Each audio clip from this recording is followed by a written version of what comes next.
Cuba, Haiti, Nicaragua ও Venezuela থেকে আসা 5,30,000-এর বেশি অভিবাসীর অস্থায়ী বৈধ মর্যাদা বাতিল করেছে মার্কিন প্রশাসন।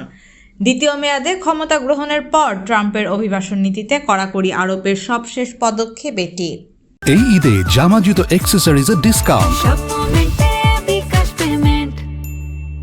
শুক্রবার 21 মার্চ মার্কিন ফেডারেল রেজিস্টারে প্রকাশিত বিবিসির এক বিজ্ঞপ্তিতে এ তথ্য জানানো হয়।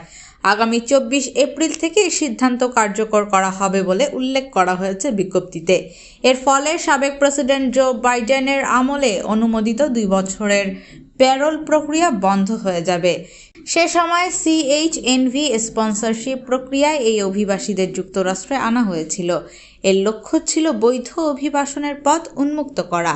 তবে দেশটির হোমল্যান্ড সিকিউরিটি বিভাগ বা স্বরাষ্ট্র মন্ত্রণালয় জানিয়েছে, প্যারোল মর্যাদা বাতিলের ফলে এসব অভিবাসীকে দ্রুত নির্বাসনের আওতায় আনা সহজ হবে।